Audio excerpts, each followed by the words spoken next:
ನಮಸ್ಕಾರ ಎಲ್ಲರಿಗೂ, welcome back to my vlogs. ಇದು ಶುಕ್ರವಾರದ ವ್ಲಾಗು. ಬೆಳಗ್ಗೆನೆ ಕೆಲಸ ಎಲ್ಲ ಮುಗಿಸಿ ನಾನು ಪಾತ್ರೆಗಳೆಲ್ಲ ತೊಳೆದಿಟ್ಟಿದ್ದೆ. ಶುಕ್ರವಾರ ಆಗಿರೋದ್ರಿಂದ ಮನೆಯೆಲ್ಲ ಒರೆಸಿ ದೇವ್ರ ಪೂಜೆ ಎಲ್ಲ ಮುಗಿಸಿದಾದ್ಮೇಲೆ ನನ್ನ ಮಗಳು ಇವತ್ತು ಚಿಲ್ಡ್ರನ್ಸ್ ಡೇ ಆಗಿರೋದ್ರಿಂದ ಏನಾದರೂ ತಿಂಡಿ ಮಾಡು ನಾನು ಬರೋಷ್ಟರಲ್ಲಿ ಅಂತ ಹೇಳ್ಬಿಟ್ಟು ಕಾಲೇಜ್ಗೆ ಹೋಗಿದ್ಲು. ಅವಳು ಬರೋಷ್ಟರಲ್ಲಿ ಏನಾದರೂ ಅಡುಗೆ ಮಾಡಿಕೊಂಡು ಜೊತೆಗೆ ಏನಾದರೂ ತಿಂಡಿ ಮಾಡೋಣ ಅಂತ ಹೇಳಿ ಬೆಳಗ್ಗೆ ದೋಸೆ ಮಾಡಿದ್ದೆ. ಸೊ ದೋಸೆದು ಚಟ್ನಿ ಇತ್ತು, ಆ ಚಟ್ನಿಗೇನೆ ಮುದ್ದೆ ಮಾಡ್ಕೊಳ್ಳೋಣ ಮಧ್ಯಾಹ್ನಕ್ಕೆ ಅಂತ ಹೇಳಿ ಜೊತೆಗೆ ನಾನಿಲ್ಲಿ ಕೇಕ್ ಮಾಡ್ತಾ ಇದ್ದೀನಿ. ಸಂಜೆ ನನ್ನ ಮಗಳು ಬಂದಾಗ ಇವತ್ತು ಚಿಲ್ಡ್ರನ್ಸ್ ಡೇ ಆಗಿರೋದ್ರಿಂದ ಕೇಕ್ ಕಟ್ ಮಾಡಿಸೋಣ. ತುಂಬ ದಿನದಿಂದ ಕೇಕ್ ಹೇಳ್ತಾ ಇದ್ಲು, ಪ್ಲೇನ್ ಕೇಕ್ ಮಾಡಿಕೊಡು ಮಮ್ಮಿ ಅಂತ. 6 ಮಂತ್ಸಿಂದನೇ ಕೇಕ್ ಮನೆಯಲ್ಲಿ ಮಾಡೋಕ್ಕೆ ಹೋಗಿರಲಿಲ್ಲ. ಸೊ ಅದಕ್ಕೆ ಇವತ್ತು ಕೇಕ್ ಟ್ರೈ ಮಾಡೋಣ ಅಂತ ಹೇಳಿ ಒಂದು ಬೌಲ್ ತೊಗೊಂಡು ಅದರಲ್ಲಿ ಜರಡಿ ಇಟ್ಕೊಂಡು ನಾನಿಲ್ಲಿ 1.5 ಕಪ್ ಅಷ್ಟು ಮೈದಾ ಹಿಟ್ಟು ತೊಗೋತಾ ಇದ್ದೀನಿ.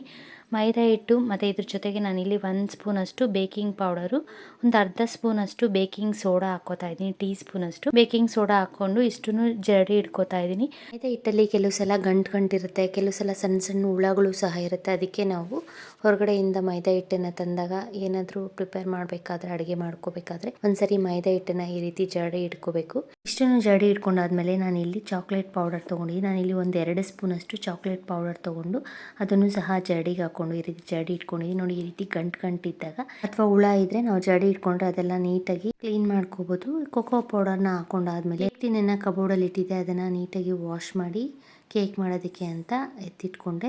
ಸೊ ನನ್ನ ಹತ್ರ 2 ಕೇಕ್ ಟಿನ್ ಇದೆ, ಒಂದು ರೌಂಡ್ದು ಒಂದು ಹಾರ್ಟ್ ಶೇಪ್ದು 2 ಇಟ್ಕೊಂಡಿದ್ದೀನಿ. ಫಸ್ಟ್ ಎಲ್ಲ ನಾನು ತುಂಬ ಕೇಕ್ ಟ್ರೈ ಮಾಡ್ತಾ ಇದ್ದೆ, ಕೇಕು ಕಪ್ ಕೇಕ್ಸ್ ಎಲ್ಲ ಮಾಡ್ತಾ ಇದ್ದೆ. ಇವಾಗಲಂತೂ 6 ಮಂತ್ಸಿಂದ ಯಾವುದೇ ಕೇಕು ಸಹ ಟ್ರೈ ಮಾಡಿರಲಿಲ್ಲ. ಡ್ರೈ ಇಂಗ್ರೀಡಿಯೆಂಟ್ಸ್ನೆಲ್ಲ ಜರಡಿ ಇಟ್ಕೊಂಡಾಗಿ ಒಂದು ಬಟ್ಲಲ್ಲಿ ಸೈಡಿಗೆ ಇಟ್ಕೊಂಡು ಈಗ ವೆಟ್ ಇಂಗ್ರೀಡಿಯೆಂಟ್ಸ್ನ ಮಿಕ್ಸ್ ಮಾಡ್ಕೋತಾ ಇದ್ದೀನಿ. ಇದಕ್ಕೆ ಯಾವುದೇ ರೀತಿ ಮೊಟ್ಟೆ ಬೆಣ್ಣೆ ಏನು ಬಳಸಿಲ್ಲ. ನಾನು ಯಾವ ಕಪ್ಪಲ್ಲಿ ಮೈದಾ ಹಿಟ್ಟು ತೊಗೊಂಡಿದ್ನೋ ಅದೇ ಕಪ್ಪಲ್ಲಿ ಅರ್ಧ ಕಪ್ಪಷ್ಟು ಮೊಸರು ತೊಗೊಂಡಿದ್ದೀನಿ. ಮತ್ತು ನಾನಿಲ್ಲಿ 3/4 ಕಪ್ಪಷ್ಟು ಶುಗರ್ ತೊಗೋತಾ ಇದ್ದೀನಿ. ನಾವು ಸಕ್ಕರೆನ ಬೇಕು ಅಂದರೆ 1 ಕಪ್ಪಷ್ಟು ಹಾಕ್ಕೋಬೋದು, ಸ್ವೀಟ್ ಸ್ವಲ್ಪ ಜಾಸ್ತಿ ಬೇಕು ಅಂದರೆ. ನಾನಿಲ್ಲಿ 3/4 ಕಪ್ಪಷ್ಟು ಆ ಕಪ್ಪಲ್ಲಿ ಸಕ್ಕರೆ ತೊಗೊಂಡಿದ್ದೀನಿ. ಸಕ್ಕರೆನ ಪುಡಿ ಮಾಡಿನೂ ಸಹ ಹಾಕ್ಕೋಬೋದು. ನಾನಿಲ್ಲಿ ಹಾಗೆ ಹಾಕ್ಕೊಂಡಿದ್ದೀನಿ ಸಕ್ಕರೆನ ಹಾಕ್ಕೊಂಡಾದ್ಮೇಲೆ ನಾನಿಲ್ಲಿ 3/4 ಕಪ್ಪಷ್ಟು ಆಯಿಲ್ ತೊಗೊಂಡಿದ್ದೀನಿ. ಆಯಿಲ್ ಹಾಕಿ ನಾವು ಸಕ್ಕರೆ, ಮೊಸರು ಮತ್ತು ಆಯಿಲನ್ನು ಚೆನ್ನಾಗಿ ಬೀಟ್ ಮಾಡ್ಕೋಬೇಕು. ಆ ಸಕ್ಕರೆ ಎಲ್ಲ ಚೆನ್ನಾಗಿ ಕ್ರಿಸ್ಟಲ್ಸ್ ಇರುತ್ತಲ್ಲ ಅದೆಲ್ಲ ಕರಗಿ ಕ್ರೀಮಿ ಟೆಕ್ಸ್ಚರ್ ಬರೋ ಹಾಗೆ ನಾವು ಮಿಕ್ಸ್ ಮಾಡ್ಕೋಬೇಕು. ಒಂದು 5 ಮಿನಿಟ್ಸು ಈ ರೀತಿ ಬೀಟ್ ಮಾಡಿಕೊಂಡ್ರೆ ಆಯಿಲು, ಮೊಸರು, ಸಕ್ಕರೆ ಎಲ್ಲ ಕರಗಿ ಅದು ಚೆನ್ನಾಗಿ ಬ್ಲೆಂಡ್ ಆಗಿ ಕ್ರೀಮಿ ಟೆಕ್ಸ್ಚರ್ ಬರುತ್ತೆ. ಅದುವರೆಗೂ ಒಂದು 5 ನಿಮಿಷ ಈ ರೀತಿ ಬೀಟ್ ಮಾಡ್ಕೋಬೇಕು. ಬೀಟ್ ಮಾಡಿಕೊಂಡು ಮಿಕ್ಸ್ ಮಾಡ್ಕೊಂಡಾದ್ಮೇಲೆ ನಾವು ರೆಡಿ ಮಾಡಿ ಇಟ್ಕೊಂಡಿದ್ದೀವಲ್ಲ ಮೈದಾ ಹಿಟ್ಟು, ಚಾಕ್ಲೇಟ್ ಪೌಡರ್ ಎಲ್ಲ ಮಿಕ್ಸ್ ಮಾಡ್ಕೊಂಡಿದ್ದೀವಲ್ಲ ಆ ಪೌಡರ್ನ ಹಾಕಿ ನಾನು 2 ಬ್ಯಾಚಲ್ಲಿ ಮಿಕ್ಸ್ ಮಾಡ್ಕೋತಾ ಇದ್ದೀನಿ. ಫಸ್ಟು ನಾನಿಲ್ಲಿ ಅರ್ಧ ಮೈದಾ ಹಿಟ್ಟನ್ನು ಹಾಕ್ಕೋತಾ ಇದ್ದೀನಿ. ಆಮೇಲೆ ಮಿಕ್ಕಿರೋ ಮೈದಾ ಹಿಟ್ಟನ್ನು ಹಾಕಿ 2 ಸರಿನೂ ಮಿಕ್ಸ್ ಮಾಡ್ಕೋಬೇಕು. ಒಂದು ಸ್ವಲ್ಪನೇ ಹಾಕಿ ಮಿಕ್ಸ್ ಮಾಡ್ಕೊಳ್ಳೋದ್ರಿಂದ ಯಾವುದೇ ರೀತಿ ಗಂಟೇನು ಬರಲ್ಲ, ಚೆನ್ನಾಗಿ ಮಿಕ್ಸ್ ಮಾಡ್ಕೋಬೇಕು. ಈ ರೀತಿ ಮಿಕ್ಸ್ ಮಾಡ್ಕೊಂಡಾದ್ಮೇಲೆ ನಾನು ಇದಕ್ಕೆ 1 ಕಪ್ಪಷ್ಟು ಹಾಲನ್ನು ಕಾಯಿಸಿಟ್ಕೊಂಡಿದ್ದೀನಿ. ಅದರಲ್ಲಿ ನಾನು 3/4 ಕಪ್ಪಷ್ಟು ಹಾಲನ್ನು ಒಂದೇ ಸರಿ ಹಾಕ್ತಿರ 2 ಸರಿ ಸ್ವಲ್ಪನೇ ಹಾಕಿ ಚೆನ್ನಾಗಿ ಮಿಕ್ಸ್ ಮಾಡ್ಕೋತೀನಿ. ನೋಡಿ, ಈ ರೀತಿ ಗಂಟೇನು ಇಲ್ಲದೆ ಇರೋ ಹಾಗೆ ನಾವು ಮೈದಾ ಹಿಟ್ಟನ್ನು ಮಿಕ್ಸ್ ಮಾಡ್ಕೋಬೇಕು. ಮಿಕ್ಕಿರೋ ಹಿಟ್ಟನ್ನು ನಾನು ಇನ್ನೊಂದು ಸರಿ ಹಾಕ್ಕೊಂಡು ಮಿಕ್ಸ್ ಮಾಡ್ಕೊತಾ ಇದ್ದೀನಿ. ಈ ರೀತಿ ಒಂದೇ ಸಲ ಹಿಟ್ಟನ್ನು ಹಾಕೋ ಬದಲು ನಾವು 2 ಸಲ ಅಥವಾ 3 ಸಲ ಸ್ವಲ್ಪನೇ ಹಾಕಿ ಮಿಕ್ಸ್ ಮಾಡ್ಕೊಳ್ಳೋದ್ರಿಂದ ಗಂಟೇನು ಇಲ್ಲದೆ ಇರೋ ಹಾಗೆ ನೀಟಾಗಿ ಮಿಕ್ಸ್ ಮಾಡ್ಕೋಬಹುದು. ಅದು ಒಂಥರ ಕ್ರೀಮಿ ಟೆಕ್ಸ್ಚರು ತುಂಬ ಚೆನ್ನಾಗಿ ಬರುತ್ತೆ ನಾವು ಸ್ವಲ್ಪನೇ ಹಾಕಿ ಮಿಕ್ಸ್ ಮಾಡ್ಕೊಳ್ಳೋದ್ರಿಂದ. ಮಿಕ್ಸ್ ಮಾಡ್ಕೊಂಡಿದ್ದಾಗಿದೆ. ಇದಕ್ಕೆ ನಾನಿಲ್ಲಿ 3/4 ಕಪ್ಪಷ್ಟು ಹಾಲು ತಗೋತಾ ಇದ್ದೀನಿ. ನಾನು ಯಾವ ಕಪ್ಪಲ್ಲಿ ಮೈದಾ ಹಿಟ್ಟನ್ನು ಮೆಷರ್ ಮಾಡ್ಕೊಂಡಿದ್ನೋ ಅದೇ ಕಪ್ಪಲ್ಲಿ ಸಕ್ಕರೆ, ಹಾಲು, ಮೊಸರನ್ನ ಮೆಷರ್ ಮಾಡಿ ತೊಗೊಂಡಿದ್ದೀನಿ. 3/4 ಕಪ್ಪಷ್ಟು ಹಾಲು ತೊಗೊಂಡು ಅದನ್ನು ನಾನು ಫಸ್ಟು ಒಂದು ಅರ್ಧ ಕಪ್ಪಷ್ಟು ಹಾಲು ಹಾಕಿ ಮಿಕ್ಸ್ ಮಾಡ್ಕೋತಾ ಇದ್ದೀನಿ. ಅದು ನೀಟಾಗಿ ಹಾಲು ಮತ್ತು ನಾವು ಮಿಕ್ಸ್ ಮಾಡ್ಕೊಂಡಿರೋ ಮೈದಾ ಹಿಟ್ಟು ಮಿಕ್ಸ್ಚರು ಮಿಕ್ಸ್ ಆಗಬೇಕು. ಹಾಲನ್ನು ಮಿಕ್ಸ್ ಮಾಡ್ಕೊಂಡಿದ್ದಾದಮೇಲೆ ಮಿಕ್ಕಿರೋ ಇನ್ನೊಂದು ಅರ್ಧ ಕಪ್ ಹಾಲು ಇರುತ್ತಲ್ಲ ಅದನ್ನು ಇನ್ನೊಂದು ಸರಿ ಹಾಕಿ ನಾನಿಲ್ಲಿ ಕೇಕ್ ಬ್ಯಾಟರ್ ಜೊತೆ ಮಿಕ್ಸ್ ಮಾಡ್ಕೋತಾ ಇದ್ದೀನಿ. ನೋಡಿ, ಎಷ್ಟು 3/4 ಕಪ್ಪಷ್ಟು ಹಾಲು ತೊಗೊಂಡಿದ್ದೆ ಅಷ್ಟು ಹಾಲನ್ನು ಹಾಕಿ ನಾನಿಲ್ಲಿ ಮಿಕ್ಸ್ ಮಾಡ್ಕೋತಾ ಇದ್ದೀನಿ. ತುಂಬ ವಾಟರ್ ನೀರು ಥರ ಇರಬಾರ್ದು ಮಿಕ್ಸ್ಚರು, ಕೇಕ್ ಬ್ಯಾಟರು ಈ ಥಿಕ್ನೆಸ್ ಬರೋವರೆಗೂ ನಾವು ಚೆನ್ನಾಗಿ ಮಿಕ್ಸ್ ಮಾಡ್ಕೋಬೇಕು. ಈಗ ಕೇಕ್ ಬ್ಯಾಟರ್ ರೆಡಿಯಾಗಿದೆ. ನೋಡಿ, ಈ ಟೆಕ್ಸ್ಚರ್ ಬರಬೇಕು. ನಾವು ಒಂದು ಸ್ಪೂನಿಂದ ಈ ರೀತಿ ಕೇಕ್ ಬ್ಯಾಟರ್ನ ಎತ್ತಾಗ ಅದು ಸ್ವಲ್ಪ ಫ್ಲೋಯಿ ಟೆಕ್ಸ್ಚರ್ ಥರ ಇರಬೇಕು. ಆ ರೀತಿ ಬರೋವರೆಗೂ ಮಿಕ್ಸ್ ಮಾಡಿಕೊಂಡು ಕೇಕ್ ಬ್ಯಾಟರ್ ರೆಡಿ ಆದಮೇಲೆ ನಾವು ಕೇಕ್ ಟಿನ್ ತೊಗೊಂಡು ಅದಕ್ಕೆ ಒಂದು ಸ್ವಲ್ಪ ಬಟರು ಅಥವಾ ಆಯಿಲ್ ಹಾಕಿ ಟಿನ್ ಸುತ್ತಲೂ ಈ ರೀತಿ ಸ್ಪ್ರೆಡ್ ಮಾಡ್ಕೋಬೇಕು ಬ್ರಷಿಂದ. ಈ ರೀತಿ ಆಯಿಲ್ ಸ್ಪ್ರೆಡ್ ಮಾಡ್ಕೊಂಡಾದ್ಮೇಲೆ ನಾವು ಒಂದು ಸ್ವಲ್ಪ ಮೈದಾ ಹಿಟ್ಟು ಅಥವಾ ಗೋಧಿ ಹಿಟ್ಟನ್ನು ತಗೊಂಡು ಕೇಕ್ ಟಿನ್ ಒಳಗಡೆ ಹಾಕಿ ಆ ಹಿಟ್ಟನ್ನು ಸುತ್ತಲೂ ಈ ರೀತಿ ಸ್ಪ್ರೆಡ್ ಮಾಡ್ಕೋಬೇಕು. ಈ ರೀತಿ ಸ್ಪ್ರೆಡ್ ಮಾಡಿಕೊಂಡು ಎಕ್ಸ್ಟ್ರಾ ಇರೋ ಮೈದಾ ಹಿಟ್ಟಾಗಲಿ ಅಥವಾ ಗೋಧಿ ಹಿಟ್ಟಾಗಲಿ ಅದನ್ನು ತೆಗೆದುಬಿಡಬೇಕು. ಈಗ ಕೇಕ್ ಟಿನ್ ರೆಡಿ ಮಾಡ್ಕೊಂಡದ್ದಾಗಿದೆ. ಬಟರ್ ಪೇಪರ್ ಇದ್ದರೆ ನಾವು ಬಟರ್ ಪೇಪರ್ನು ಸಹ ಕಟ್ ಮಾಡಿ ರೌಂಡ್ ಶೇಪಲ್ಲಿ ಅದನ್ನು ಕೇಕ್ ಟಿನ್ ಒಳಗಡೆ ಹಾಕ್ಕೋಬೋದು. ಕೇಕ್ ಟಿನ್ ಒಳಗಡೆ ಇವಾಗ ನಾವು ರೆಡಿ ಮಾಡಿಟ್ಕೊಂಡಿರೋ ಕೇಕ್ ಬ್ಯಾಟರ್ನ ಹಾಕೋತಾ ಇದ್ದೀನಿ. ಕೇಕ್ ಬ್ಯಾಟರ್ನ ಹಾಕ್ಕೊಂಡು ಕೇಕ್ ಟಿನ್ನ ಇಟ್ಕೊಂಡು ನಾವು ಒಂದೆರಡು ಸರಿ ಟ್ಯಾಪ್ ಮಾಡಬೇಕು. ಟ್ಯಾಪ್ ಮಾಡೋದ್ರಿಂದ ಅದರಲ್ಲಿರೋ ಏರ್ ಬಬಲ್ಸ್ ಎಲ್ಲ ಬರುತ್ತೆ ನೋಡಿ, ಬಬಲ್ಸ್ ಥರ ಕಾಣ್ತಾ ಇರುತ್ತೆ ಈ ರೀತಿ ನಾವು ಟ್ಯಾಪ್ ಮಾಡಿದಾಗ. ಈಗ ಕೇಕ್ ಟಿನ್ನು ರೆಡಿ ಆಗಿದೆ. ನಾನಿಲ್ಲಿ ಸ್ಟವ್ ಹಚ್ಚಿ ಒಂದು ಬಾಣಲಿ ಇಟ್ಕೊಂಡಿದ್ದೀನಿ. ಅಗಲವಾದ ಪಾತ್ರೆ ಆದರೂ ತೊಗೋಬೋದು. ಪಾತ್ರೆನ ನಾವು ಒಂದು 5 ನಿಮಿಷ ಚೆನ್ನಾಗಿ ಹೀಟ್ ಮಾಡಬೇಕಾಗುತ್ತೆ. ಹೀಟ್ ಮಾಡಿಕೊಂಡು ಉಪ್ಪು ಹಾಕ್ಕೋಬೇಕು. ಉಪ್ಪನ್ನ ಒಂದು 2 ನಿಮಿಷ ಚೆನ್ನಾಗಿ ಬಿಸಿ ಆದಮೇಲೆ ನಾನು ಇಲ್ಲಿ ಅದ್ರ ಮೇಲೆ ಒಂದು ಸ್ಟ್ಯಾಂಡ್ ಹಾಕೋತಾ ಇದ್ದೀನಿ. ಈ ರೀತಿ ಒಂದು ಸ್ಟ್ಯಾಂಡ್ ಬರುತ್ತಲ್ಲ, ನಾವು ಪಾತ್ರೆಯಲ್ಲಿ ಇಡ್ತೀವಲ್ಲ, ಆ ಸ್ಟ್ಯಾಂಡ್ ಹಾಕ್ಕೊಂಡು ಅದ್ರ ಮೇಲೆ ನಾವು ರೆಡಿ ಮಾಡಿ ಇಟ್ಕೊಂಡಿರೋ ಕೇಕ್ ಮಿಕ್ಸ್ಚರ್ನ ಇಟ್ಟು ಒಂದು 40ರಿಂದ 45 ನಿಮಿಷ ಮೀಡಿಯಮ್ ಉರಿ ಅಥವಾ ಸಿಮ್ಮಲ್ಲಿ ಇಟ್ಟು ಬೇಯಿಸ್ಕೋಬೇಕಾಗುತ್ತೆ. ನಾನು ಇನ್ನು ಮೊದಲೇ ದ್ರಾಕ್ಷಿ, ಗೋಡಂಬಿ ಮತ್ತು ಬಾದಾಮಿ ಪಿಸ್ತಾನ ಪೀಸ್ ಮಾಡಿ ಇಟ್ಕೊಂಡಿದ್ದೆ. ಅದನ್ನು ಕೇಕ್ ಬ್ಯಾಟರ್ ಒಳಗಡೆ ಮಿಕ್ಸ್ ಮಾಡಬೇಕಾಗಿತ್ತು. ಮಿಕ್ಸ್ ಮಾಡಿಲ್ಲ. ಅದಕ್ಕೆ ಲಾಸ್ಟಲ್ಲಿ ಬ್ಯಾಟರ್ ಮೇಲೆ ನಾನಿಲ್ಲಿ ದ್ರಾಕ್ಷಿ, ಗೋಡಂಬಿ, ಬಾದಾಮಿನ ಹಾಕೋತಾ ಇದ್ದೀನಿ. ಇಷ್ಟನ್ನು ಹಾಕಿದ್ದಾದಮೇಲೆ ನಾವು ಪ್ಲೇಟ್ ಮುಚ್ಚಿ ಇದನ್ನು 40ರಿಂದ 45 ನಿಮಿಷ ಸಿಮ್ಮಲ್ಲಿಟ್ಟು ನಾವು ಆ ಬಿಸಿನಲ್ಲಿ ಬೇಯಿಸ್ಕೋಬೇಕಾಗುತ್ತೆ. ನಾವು ಓವನಲ್ಲಾದರೆ 180 ಡಿಗ್ರಿ ಸೆಲ್ಸಿಯಸಲ್ಲಿ ಹೀಟ್ ಮಾಡಿ ಪ್ರೀ ಹೀಟ್ ಮಾಡಿ ನಾವು ಅದರಲ್ಲೂ ಸಹ 30 to 35 ಮಿನಿಟ್ಸ್ ಅಥವಾ 45 ಮಿನಿಟ್ಸು ಕೇಕನ್ನು ಬೇಕ್ ಮಾಡ್ಕೋಬೇಕಾಗುತ್ತೆ. ಮಧ್ಯದಲ್ಲಿ ನಾನೊಂದ್ಸರಿ ಲಿಡ್ಡನ್ನು ಓಪನ್ ಮಾಡಿ ನೋಡಿದೆ. ಕೇಕ್ ಅರ್ಧ ಬೆಂದಿತ್ತು. ಇನ್ನೂ ಒಂದು 25 ನಿಮಿಷ ಬೇಯಬೇಕಾಗಿತ್ತು. ಬೆಂದಾದಮೇಲೆ ಈ ರೀತಿ ಚಾಕು ಅಥವಾ ಟೂತ್ ಪಿಕ್ ತೊಗೊಂಡು ಕೇಕ್ ಒಳಗಡೆ ಈ ರೀತಿ ಪಿಯರ್ಸ್ ಮಾಡಿ ನೋಡಿದಾಗ ಕೇಕ್ ಬ್ಯಾಟರ್ ಒಂಚೂರು ಸಹ ಚಾಕುಗಾಗಲಿ ಟೂತ್ ಪಿಕ್ಗಾಗಲಿ ಅಂಟ್ಕೊಂಡಿಲ್ಲ ಅಂದರೆ ಕೇಕ್ ರೆಡಿಯಾಗಿದೆ ಅಂತ. ಕೇಕ್ ರೆಡಿ ಆದಮೇಲೆ ನಾವು 20 ನಿಮಿಷ ಅಥವಾ 25 ನಿಮಿಷ ಹಾಗೆಯೇ ಅದು ತಣ್ಣಗೆ ಹಾಕಿ ಇಡಬೇಕು. ತಣ್ಣಕ್ಕಾದಮೇಲೆ ಇದನ್ನು ನಾವು ಒಂದು ಪ್ಲೇಟಲ್ಲಿ ಹಾಕ್ಕೊಂಡು ಈ ರೀತಿ ಬಾರ್ಲ್ ಹಾಕಿ ಟ್ಯಾಪ್ ಮಾಡಿದ್ರೆ ಸಾಕು, ಕೇಕು ಆರಾಮಾಗಿ ಬರುತ್ತೆ. ಇದು ತುಂಬ ಬಿಸಿ ಇದ್ದಾಗ ನಾವು ಓಪನ್ ಮಾಡೋಕ್ಕೆ ಹೋದರೆ ಅದು ಸರಿಯಾಗಿ ಓಪನ್ ಆಗೋಲ್ಲ. ಸೊ ಅದಕ್ಕೆ ತಣ್ಣಕ್ಕಾದಮೇಲೆ ಈ ರೀತಿ ನಾವು ಕೇಕನ್ನು ರಿಮೂವ್ ಮಾಡಿಕೊಂಡ್ರೆ ನೋಡಿ, ಸ್ಪಾಂಜಿ ಕೇಕ್ ರೆಡಿ ಆಗಿದೆ. ಚಾಕ್ಲೇಟ್ ಕೇಕು ಈ ರೀತಿ ನಾವು ಮನೆಯಲ್ಲೇ ಓವನ್ ಇಲ್ಲದೆ ಇದ್ರೂ ಸಹ ಈಸಿಯಾಗಿ ಕೇಕನ್ನು ಮಾಡ್ಕೋಬೋದು. ಇಲ್ಲಿ ಕೇಕ್ ಬ್ಯಾಟರ್ಗೆ ವೆನಿಲಾ ಎಸೆನ್ಸ್ನ ಹಾಕಿ ಮಿಕ್ಸ್ ಮಾಡ್ಕೊಂಡಿಲ್ಲ, ಚಾಕ್ಲೇಟ್ ಪೌಡರ್ ಹಾಕಿರೋದ್ರಿಂದ ನಾವು ವೆನಿಲಾ ಎಸೆನ್ಸು 1 ಸ್ಪೂನ್ ಹಾಕ್ಕೊಂಡು ಚಾಕ್ಲೇಟ್ ಪೌಡರು ಹಾಕ್ಕೊಂಡು ಮಿಕ್ಸ್ ಮಾಡಿ ನಾವು ಕೇಕ್ ಮಾಡೋದ್ರಿಂದ ಟೇಸ್ಟ್ ಇನ್ನೂ ಚೆನ್ನಾಗಿರುತ್ತೆ. ನಾನು ಕೇಕ್ ರೆಡಿ ಮಾಡಿ ತಣ್ಣಕ್ಕಾಗಲಿ ಅಂತ ಇಟ್ಟಿದ್ನಲ್ಲ, ನನ್ನ ಮಗಳೇ ಬಂದು ಓಪನ್ ಮಾಡಿ ನೋಡ್ತಾ ಇದ್ದಾಳೆ ಸಾಫ್ಟಾಗಿ ಬಂದಿದೆ ಅಂತ. ಕೇಕು ನೋಡಿ ಎಷ್ಟು ಸಾಫ್ಟಾಗಿ ಆಗಿದೆ. ಅವಳು ಕಾಲೇಜ್ ಮುಗಿಸ್ಕೊಂಬಂದಿದ್ಲು ಮತ್ತು ನನ್ನ ಸಿಸ್ಟರ್ ಮಗಳು ಇಬ್ಬರು ಬಂದಿದ್ರು. ಚಿಲ್ಡ್ರನ್ಸ್ ಡೇ ಆಗಿರೋದ್ರಿಂದ ನಾನು ಇವತ್ತು ಕೇಕ್ ನಾನೇ ಮಾಡಿ ಕೇಕ್ ಕಟ್ ಮಾಡಿಸ್ತಾ ಇದ್ದೀನಿ. ಅವ್ರಿಗಂತೂ ಏನೋ ಖುಷಿ, ನಮ್ಮಮ್ಮನೇ ಕೇಕ್ ಮಾಡಿದ್ದಾರೆ ಅಂತ. ಇಬ್ಬರೂ ಖುಷಿಯಾಗಿ ಕೇಕನ್ನು ಟೇಬಲ್ ಮೇಲೆ ಇಟ್ಟು ಕಟ್ ಮಾಡ್ತಾ ಇದ್ದಾರೆ. ಸೋಫೆ ಮೇಲೆ ಕುತ್ಕೊಳ್ಳೋದಕ್ಕೆ ಇಬ್ಬರೂ ಫೈಟ್ ಮಾಡ್ಕೊಂಡು ಆ ಕಡೆ ಕುತ್ಕೊಂಡು ಕೇಕನ್ನು ಕಟ್ ಮಾಡ್ತಾ ಇದ್ದಾರೆ ಖುಷಿಯಾಗಿ. ಕಟ್ ಮಾಡಿಬಿಟ್ಟು ಇಬ್ಬರಿಗೂ ಒಬ್ರಿಗೊಬ್ರು ತಿನ್ನಿಸ್ಕೋತಾ ಇದ್ದಾರೆ. ತಿನ್ನಿಸ್ಕೊಂಡಾದ್ಮೇಲೆ ಕೇಕ್ ಚೆನ್ನಾಗಿದೆಯಾ ಅಂತ ಕೇಳಿದ್ರೆ ಚೆನ್ನಾಗೇನೋ ಇದೆ ಅಂತ ಹೇಳಿ ಕ್ಲಾಸಲ್ಲೂ ಸಹ ಕೇಕು, ಸ್ವೀಟ್ಸು, ಚಾಕ್ಲೇಟ್ಸ್ ಎಲ್ಲ ಕೊಟ್ಟರಂತೆ ಇವತ್ತು ಚಿಲ್ಡ್ರನ್ಸ್ ಡೇಗೆ ಸ್ಕೂಲು ಮತ್ತು ಕಾಲೇಜಲ್ಲಿ.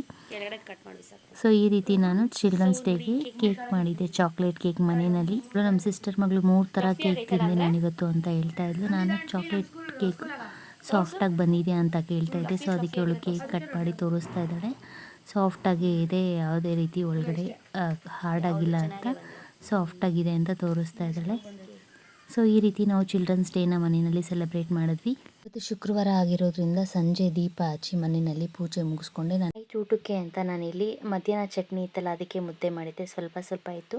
ನೈಟ್ ಊಟಕ್ಕೆ ಏನಾದರೂ ಖಾರವಾಗಿ ಮಾಡೋಣ ಅಂತ ಹೇಳಿ, ಬಾಯಿ ಕೆಟ್ಟೋದಾಗ ಈ ಜ್ವರ, ನೆಗಡಿ, ಕೆಮ್ಮು ಬಂದಾಗ ಬಾಯೆಲ್ಲ ಒಂಥರ ಸಪ್ಪೆ ಅನಿಸ್ತಾ ಇರುತ್ತೆ.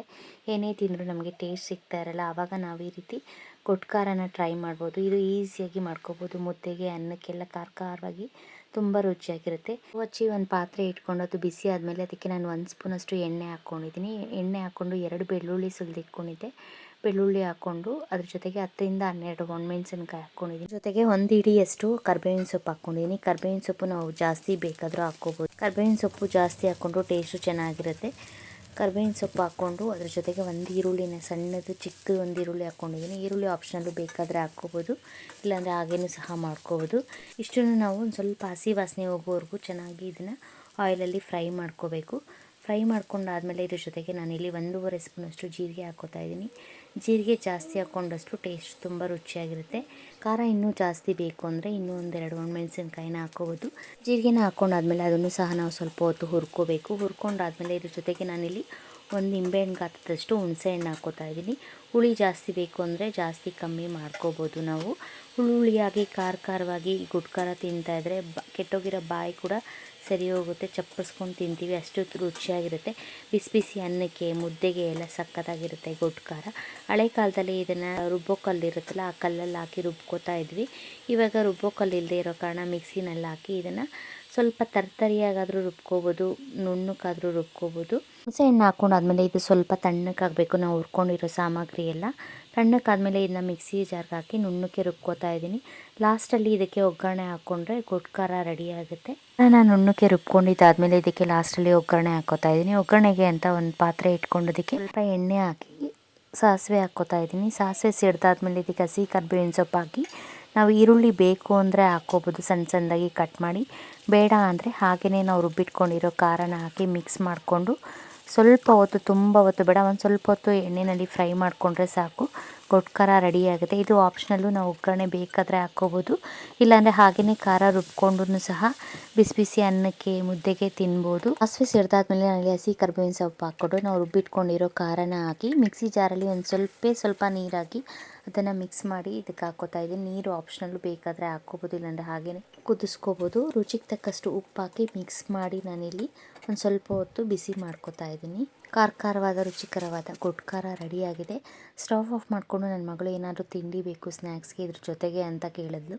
ಅದಕ್ಕೋಸ್ಕರ ಮನೆಯಲ್ಲಿ ಉಳಿದಿರೋ ದೋಸೆ ಹಿಟ್ಟಿತ್ತು, ಆ ದೋಸೆ ಹಿಟ್ಟಲ್ಲಿ ನಾನು ಸ್ನ್ಯಾಕ್ಸ್ ಮಾಡ್ಕೋತಾ ಇದ್ದೀನಿ. ಸ್ಟವ್ ಹಚ್ಚಿ ಬಾಣಲಿ ಇಟ್ಕೊಂಡು ಅದಕ್ಕೆ ಎಣ್ಣೆ ಹಾಕಿ ಎಣ್ಣೆನ ಕಾಯಕ್ಕೆ ಇಟ್ಟಿದ್ದೀನಿ. ಎಣ್ಣೆಯಲ್ಲಿ ಒಂದು ಸ್ವಲ್ಪ ದೋಸೆ ಹಿಟ್ಟು ಮಿಕ್ಕಿದೆ, 1 ದೋಸೆ 2 ದೋಸೆ ಆಗುತ್ತೆ ಅಷ್ಟೇ.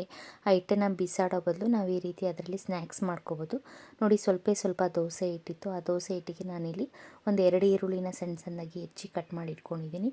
ಅದ್ರ ಜೊತೆಗೆ ನಾನಿಲ್ಲಿ ಕೊತ್ತಂಬರಿ ಸೊಪ್ಪು, ಪುದೀನ, ಒಂದು ಸ್ವಲ್ಪ ಹಸಿ ಕರಿಬೇವಿನ ಸೊಪ್ಪನ್ನು ಕಟ್ ಮಾಡಿಕೊಂಡು ಹಸಿಮೆಣ್ಸಿನ್ಕಾಯಿ ಕೂಡ ಕಟ್ ಮಾಡಿ ಇಟ್ಕೊಂಡಿದ್ದೀನಿ ಖಾರಕ್ಕೆ ಅಂತ.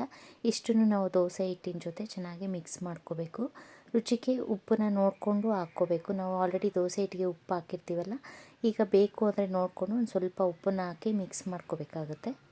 ಸ್ವಲ್ಪ ಉಪ್ಪು ಹಾಕಿ ದೋಸೆ ಹಿಟ್ಟು ತುಂಬ ಗಟ್ಟಿಯಾಗಿದೆ ಅನಿಸೋದಕ್ಕೆ ಒಂದು ಸ್ವಲ್ಪ ನೀರು ಹಾಕ್ಕೊಂಡಿದ್ದೀನಿ. ತುಂಬ ನೀರಾಗಿರಬಾರ್ದು, ಇದು ಸ್ವಲ್ಪ ಗಟ್ಟಿನೇ ಇರಬೇಕು. ಸೊ ಅದಕ್ಕೆ ನಾನು ನೀರು ಹಾಕಿ ಮಿಕ್ಸ್ ಮಾಡ್ಕೋತಾ ಇದ್ದೀನಿ. ದೋಸೆ ಹಿಟ್ಟಿನ ಜೊತೆಗೆ ನಾನಿಲ್ಲಿ 1 ಹಿಡಿಯಷ್ಟು ಅಕ್ಕಿ ಹಿಟ್ಟನ್ನು ಹಾಕ್ಕೋತಾ ಇದ್ದೀನಿ. ಸ್ವಲ್ಪ ಅಕ್ಕಿ ಹಿಟ್ಟು ಹಾಕಿ ಮಿಕ್ಸ್ ಮಾಡ್ಕೊಳ್ಳೋದ್ರಿಂದ ಸ್ನ್ಯಾಕ್ಸು ಚೆನ್ನಾಗಾಗುತ್ತೆ. ದೋಸೆ ಹಿಟ್ಟಿನ ಜೊತೆಗೆ ಕ್ರಿಸ್ಪಿಯಾಗುತ್ತೆ. ದೋಸೆ ಹಿಟ್ಟು ಆಲ್ರೆಡಿ ಸಾಫ್ಟ್ ಇರೋದ್ರಿಂದ ನಾನು ಸ್ವಲ್ಪ ನೀರು ಹಾಕಿದೆ ಅಲ್ವಾ, ಸ್ವಲ್ಪ ತೆಳುವಾಯಿತು ಅನಿಸ್ತು. ಅದಕ್ಕೆ ನಾನಿಲ್ಲಿ ಒಂದು ಸ್ವಲ್ಪ ಅಕ್ಕಿ ಹಿಟ್ಟನ್ನು ಹಾಕಿ ಮಿಕ್ಸ್ ಮಾಡ್ಕೋತಾ ಇದ್ದೀನಿ. ಗಂಟೇನು ಇಲ್ಲದೇ ಇರೋ ಹಾಗೆ ಮಿಕ್ಸ್ ಮಾಡಿಕೊಂಡು ಹಿಟ್ಟು ರೆಡಿ ಮಾಡ್ಕೊಂಡಾದ್ಮೇಲೆ ಎಣ್ಣೆ ಚೆನ್ನಾಗಿ ಕಾದಿರುತ್ತಲ್ಲ, ಅದನ್ನು ಮೀಡಿಯಮ್ ಉರಿನಲ್ಲಿ ಇಟ್ಕೊಂಡು ಈಗ ಸೌಟಲ್ಲಿ ಮಿಕ್ಸ್ ಮಾಡ್ಕೊಂಡಿವಲ್ಲ, ಅದೇ ಸೌಟಲ್ಲಿ ನಾವು ಸ್ವಲ್ಪನೇ ಹಿಟ್ಟನ್ನು ಹಾಕಿದ ತಕ್ಷಣ ನಾವು ಅದನ್ನು ಕದಲಿಸ್ಬಾರ್ದು. ಒಂದು ಸ್ವಲ್ಪ ಹೊತ್ತು ಬಿಟ್ಟು ಆಮೇಲೆ ನಾವು ತಿರುಗಿಸ್ಕೊಂಡು ಮೀಡಿಯಮ್ ಉರಿನಲ್ಲಿ ಇಟ್ಕೊಂಡು 2 ಕಡೆ ಫ್ರೈ ಮಾಡಿಕೊಂಡ್ರೆ ದೋಸೆ ಹಿಟ್ಟಿನ ಸ್ನ್ಯಾಕ್ಸ್ ರೆಡಿ ಆಗುತ್ತೆ. ಸಂಜೆ ಟೈಮಲ್ಲಿ ಮಾಡ್ಕೊಂಡು ತಿನ್ಬೋದು. ಊಟಕ್ಕೆ ಏನಾದರೂ ಸೈಡ್ಗೆ ಬೇಕು ಅಂದಾಗ ಮನೆಯಲ್ಲಿ ಮಿಕ್ಕಿರೋ ದೋಸೆ ಹಿಟ್ಟಿದ್ದಾಗ ಈ ರೀತಿ ಸ್ನ್ಯಾಕ್ಸನ್ನು ಟ್ರೈ ಮಾಡ್ಬೋದು. ಇದನ್ನು ನಾವೆಲ್ಲ ನೀರುಟ್ಲು ಅಂತ ಕರಿತೀವಿ. ಮನೆಗಳೆಲ್ಲ ದೀಪಾವಳಿ ಹಬ್ಬದ ಟೈಮಲ್ಲಿ ಫ್ರೆಶ್ ಆಗಿ ಅಕ್ಕಿ ಉದ್ದಿನಬೇಳೆ ನೆನೆಸ್ಬಿಟ್ಟು ದೋಸೆ ಹಿಟ್ಟಿಗೆ ಯಾವ ರೀತಿ ರುಬ್ಕೋತೀವೋ ಅದೇ ರೀತಿ ರುಬ್ಕೊಂಡು, ದೋಸೆ ಹಿಟ್ಟಿಗಾದರೆ ನಾವು ಸ್ವಲ್ಪ ನೀರು ಹಾಕಿ ಸ್ವಲ್ಪ ನೀರು ಮಾಡ್ಕೋತೀವಿ. ನಾವು ಈ ರೀತಿ ನೀರೊಟ್ಲು ಮಾಡ್ಕೋಬೇಕಾದ್ರೆ ತುಂಬ ಗಟ್ಟಿಯಾಗಿರಬೇಕು ಹಿಟ್ಟು. ಗಟ್ಟಿಯಾಗಿರೋದಕ್ಕೆ ಹಸಿಮೆಣಸಿನ್ಕಾಯಿ, ಈರುಳ್ಳಿ, ಒಂದು ಸ್ವಲ್ಪ ಕೊತ್ತಂಬರಿ ಸೊಪ್ಪು, ಪುದೀನ ಮತ್ತು ಒಂದು ಸ್ವಲ್ಪ ಹಸಿ ಕರಿಬೇವಿನ ಸೊಪ್ಪು ಹಾಕಿ ಮಿಕ್ಸ್ ಮಾಡಿಕೊಂಡು ಈ ರೀತಿ ನಾವು ಸ್ನ್ಯಾಕ್ಸನ್ನು ರೆಡಿ ಮಾಡಿಕೊಂಡ್ರೆ ಟೇಸ್ಟು ತುಂಬ ರುಚಿಯಾಗಿರುತ್ತೆ. ಸೊ ಇದನ್ನು ನಾವು ನೀರೊಟ್ಲು ಅಂತ ಕರಿತೀವಿ. ಇದನ್ನು ನಮ್ಮ ಅಜ್ಜಿ ಆವಾಗಲಿಂದನೂ ಮಾಡ್ತಾಯಿದ್ರು. ತುಂಬ ನಾನು ಚಿಕ್ಕವಳಾಗಿದ್ದಾಗಿಂದನೂ ಈ ಸ್ನ್ಯಾಕ್ಸನ್ನು ಮಾಡ್ತಾಯಿದ್ರು. ಇವಾಗ ಉಳಿದಿರೋ ದೋಸೆ ಹಿಟ್ಟಲ್ಲೂ ಸಹ ನಾವು ಈ ರೀತಿ ಮಾಡಿಕೊಂಡು ತಿನ್ಬೋದು. ಇದನ್ನು ಫ್ರೆಶ್ ಆಗಿ ದೋಸೆ ಹಿಟ್ಟು ಮಾಡ್ಕೋತೀವಲ್ಲ, ಅದರಿಂದನೂ ಸಹ ಈ ರೀತಿ ಟ್ರೈ ಮಾಡ್ಬೋದು. ಚೆನ್ನಾಗಿ ಊರಿದರೆ ತುಂಬ ಚೆನ್ನಾಗಿ ಬರುತ್ತೆ. ಇದು ಸ್ವಲ್ಪ ಎಣ್ಣೆ ಜಾಸ್ತಿ ಹೀರ್ಕೊಳ್ಳುತ್ತೆ ಈ ಸ್ನ್ಯಾಕ್ಸು ಮಾಡ್ಕೊಂಡಾಗ. ಇದನ್ನು ನಮ್ಮ ಕಡೆ ಎಲ್ಲ ನಾವು ನೀರುಟ್ಲು ಅಂತ ಕರಿತೀವಿ. ಸೊ ಇದನ್ನು ಬಿಸಿ ಬಿಸಿ ಅನ್ನದ ಜೊತೆ ಅಥವಾ ಸಾಂಬಾರಿಗೆ ಏನಾದರೂ ಸೈಡಿಗೆ ಬೇಕು ಅಂದಾಗ ಈ ರೀತಿ ಮನೆಯಲ್ಲಿ ಏನಾದರೂ ಸ್ನ್ಯಾಕ್ಸ್ ಮಾಡ್ಕೋಬೇಕು ಅಂದಾಗ ಮಾಡ್ಕೊಂಡು ತಿನ್ಬೋದು. ವಿಡಿಯೋ ನಿಮಗೆಲ್ಲರಿಗೂ ಇಷ್ಟ ಆದರೆ ಪ್ಲೀಸ್ ಲೈಕ್ ಮಾಡಿ, ಶೇರ್ ಮಾಡಿ ಮತ್ತು ಸಬ್ಸ್ಕ್ರೈಬ್ ಮಾಡಿ. ಕಮೆಂಟ್ ಮಾಡಿ ಹೇಗಿದೆ ಅಂತ ತಿಳಿಸಿ friends. Thanks for watching. So ನೋಡಿ, ನನ್ನ ಮಗಳು ತಿಂತಾ ಇದ್ದಾಳೆ.